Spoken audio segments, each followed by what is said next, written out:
Araw ng kasal ng anak kong si Kakay, May 7, 3 p.m. Pinarapitol po niya ako. Siyo na lang, Yanse. Sana matagumpay ka.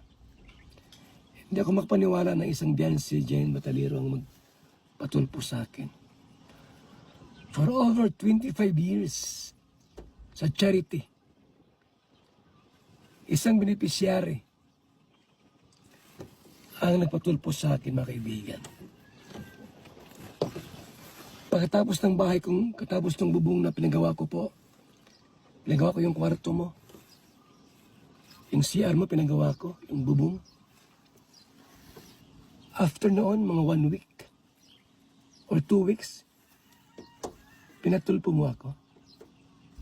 Grabe naman ginawa mo, Beyonce. Hindi ko masikmura. Uwi ka sa bahay, saan ka matutulog? Sa kwarto mo?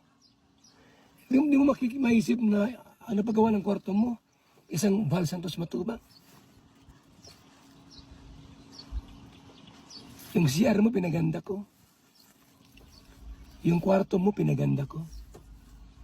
Pininturahan ng bago. Nilagyan ng maraming ilaw. Nilagyan ng television.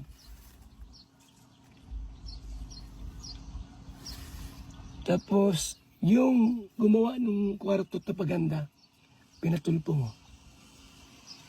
Kaya mong matulog doon sa kwarto na yan, Beyonce? Pag umuulan, noon tumutuloy yung bahay ninyo. Ngayon hindi na. Bumabagyo, di mo ako maisip. Ang napagawa ng bubong si Papa Val na pinatulpo ko. Saklap, ang bihira yan. Mabigat sa puso. No?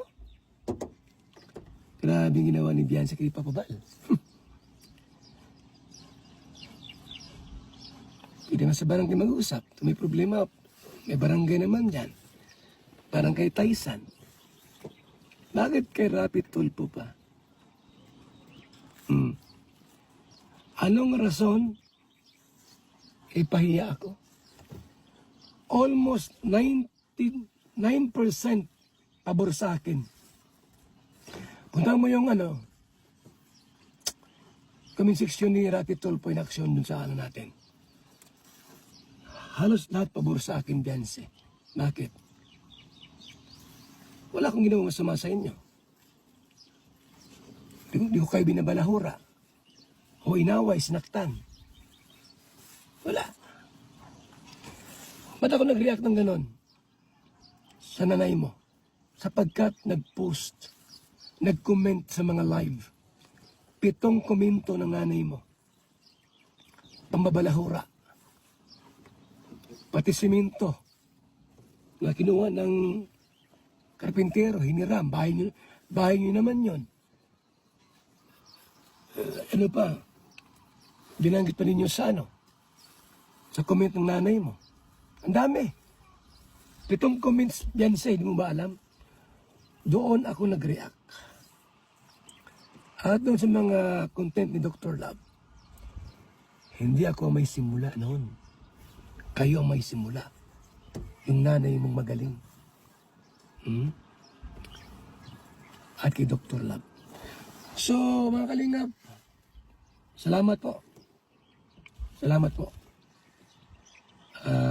Talagang masakit sa loob ang ginawa nila.